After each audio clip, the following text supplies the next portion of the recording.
Shabbat Shalom. This week's Torah portion, Vayeishev, crystallizes the dysfunctional family dynamics that are evident throughout the entire book of Genesis.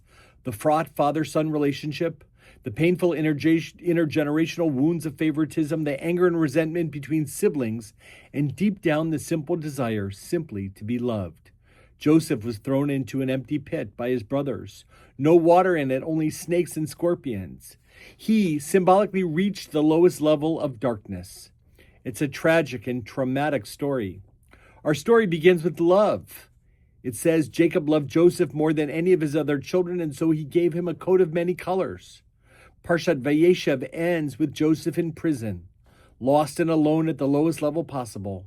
Even the chief cupbearer didn't remember Joseph. He forgot him.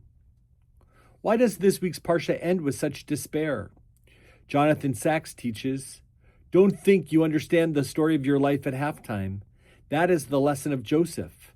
At age 29, he would have been justified in thinking his life was an abject failure, hated by his brothers, criticized by his father, sold as a slave, imprisoned on false charges, with his one chance of freedom gone.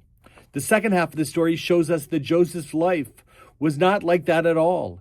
He became a tale of unprecedented success, not only politically and materially, but morally and spiritually.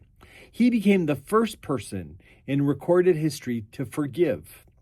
Joseph never gives up or gives in to his despair. In fact, it almost seems like he thrives on crisis. He finds himself in several actual pits, and then he has a project. How am I going to find my way out?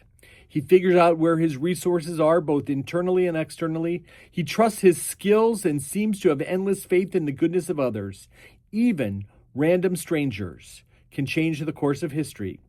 Joseph doesn't apportion any energy or negativity to fantasize about revenge or bear any grudges.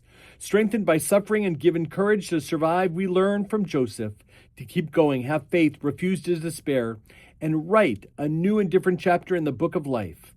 Don't think you understand the story of your life at halftime. Keep playing. Shabbat Shalom.